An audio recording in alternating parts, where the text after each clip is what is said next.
यह आदमी वास्तव में एक प्रतिभाशाली व्यक्ति है। उसने प्लास्टिक की बोतलों और सीमेंट मोर्टार का उपयोग करके सुंदर फर्नीचर बनाने का कमाल कर दिखाया है। सबसे पहले वह कई प्लास्टिक की बोतलों को एक साथ जोड़ता है और उन्हें पतले तार से मजबूती से बांधता है। फिर वह बोतलों के मुंह पर पत्थर बांध देता है और उसमें सीमेंट मोर्टार डालना शुरू करता है। वह धैर्यपूर्वक इंतजार करता है जब तक सीमेंट पूरी तरह सूख न जाए। जब सीमेंट पूरी तरह सेट हो जाता है तो वह बोतलों को सीधा खड़ा करता है और एक कोने में लाल ईंटों की एक गोल घेरे में व्यवस्था करता है। फिर वह लगभग 3 सेंटीमीटर मोटी सीमेंट मोर्टार की परत भरता है ताकि सतह समतल हो सके। इसके बाद वह संरचनात्मक मजबूती के लिए कुछ स्टील की छड़ें डालता है और 2 क्षैतिज छड़ें भी लगाता है। फिर वह समतल करने के लिए और सीमेंट डालता है।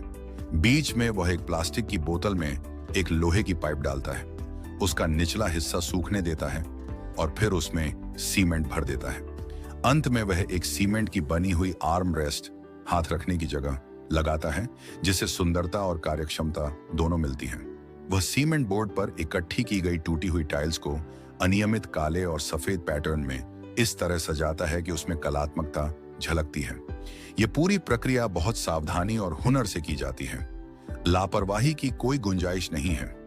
जब टाइल्स की सजावट पूरी हो जाती है तो वह टाइल्स के बीच के खाली हिस्सों में सीमेंट भरता है और एक स्पंज से अतिरिक्त मोर्टार को पोंछता है, जिससे धीरे धीरे एक शानदार अंतिम रूप सामने आता है। इसके बाद वह प्लास्टिक की बोतलों के नीचे के हिस्सों को काट देता है, उनके खुले हिस्सों को कसकर बांधता है, उनमें सीमेंट भरता है और उन्हें लाल ईंटों के भीतर रखता है, जिससे संरचना मजबूत बन सके।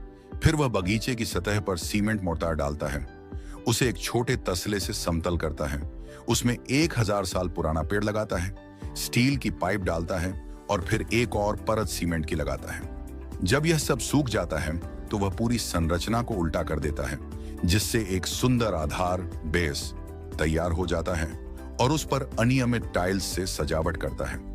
अंत में वह फर्नीचर को अपने पसंदीदा रंगों से रंगता है और गोल मेज तथा कुर्सियां पूरी करता है।